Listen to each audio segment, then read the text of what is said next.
mucho gusto saludar a Pablo Zárate, analista energético, conocedor, experto en este tema. Pablo, bienvenido, ¿cómo estás? Muchas gracias por la invitación. Gracias por estar con nosotros. Bien, ¿cuál es la trascendencia real de esto? ¿Qué es lo que ves? A ver, yo creo que es importante empezar diciendo, hoy pues hay un suspiro de alivio importante en la conversación energética. La situación que se había creado era tal que ponía en entredicho la capacidad de la Comisión Federal de Electricidad de continuarse interconectando con el mercado de Norteamérica, que es el más importante en términos de gas natural, y ponía en entredicho la capacidad de atender la demanda futura del país. CFE ha emergido como la empresa realmente dominante, inclusive por encima de Petróleos Mexicanos, para pensar en el abasto futuro de gas natural. Entonces, esa es una consideración importante. Pero que también hay que señalar que este suspiro de alivio es un suspiro que era absolutamente inimaginable hace 6, 7 meses, porque esta conversación ni siquiera existía.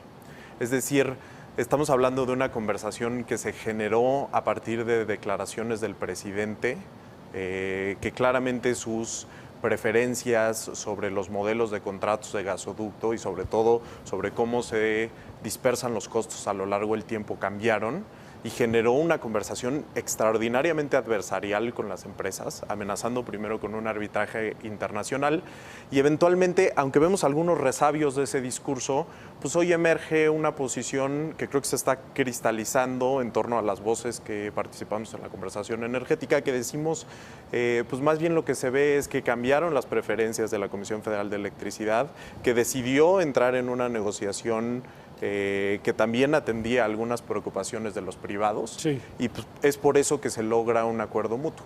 Lo demás parece haber sido mucho ruido político que generó el gobierno, que pues no es conducente a la confianza del país. A eso iba. La confianza, la certeza, no contribuía precisamente a la certeza que estaban exigiendo distintas empresas, concretamente en este sector. O sea, creo que la clave es cómo lo veamos en términos de tiempo. Si analizamos respecto a hace 3 semanas, que no se veía una solución inminente, hoy hay más confianza, claro. Pero si se ve hacia antes del proceso, pues creo que hoy hay menos confianza.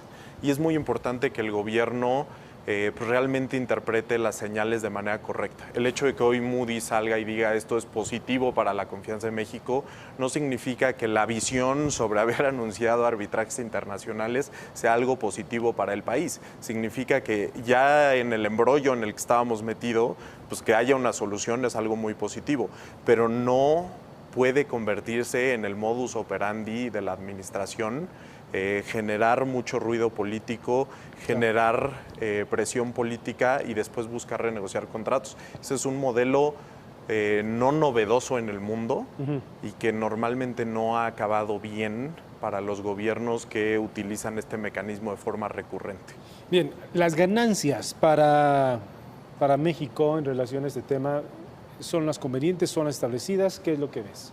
Mira, lo que pasa es que necesitamos más información, más dato duro sobre qué exactamente pasó con la renegociación de los costos. Lo que hoy sabemos es que se extendió la vida del contrato de 30 a 35 años y también sabemos, o sea, los costos que absorbe CFE van a ser un poquito más persistentes a lo largo del tiempo. Sí. Y también sabemos que se asumió un costo nivelado en vez de una figura donde los costos iniciales eran más altos y eventualmente daban cabida a costos más bajos. Esto lo que representa para CFE es que tiene más disponibilidad para hacer inversión en el corto plazo, pero está sacrificando su capacidad futura de hacer inversión.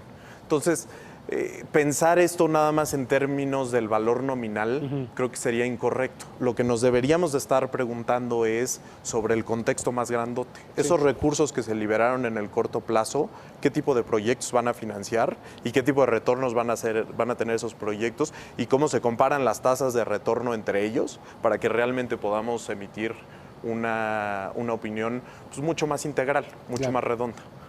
Tu opinión, Pablo, en relación al mensaje, porque la forma es fondo, el mensaje que da el presidente López Obrador al invitar y que haya accedido a esa invitación Carlos Slim. Mira, yo creo que dado el embrollo en el que ya estábamos metidos como país, donde la confianza se pone en entredicho, pues es muy importante que se haya mandado un mensaje de la mano de uno de los inversionistas más importantes del país y que haya pues un sentido no solo del ingeniero Slim, sino de todos los que participaron en el evento, de la CCE, por ejemplo, haciendo un llamado a decir, aquí tiene que haber confianza y aquí tiene que haber estabilidad y aquí tiene que haber visión de largo plazo.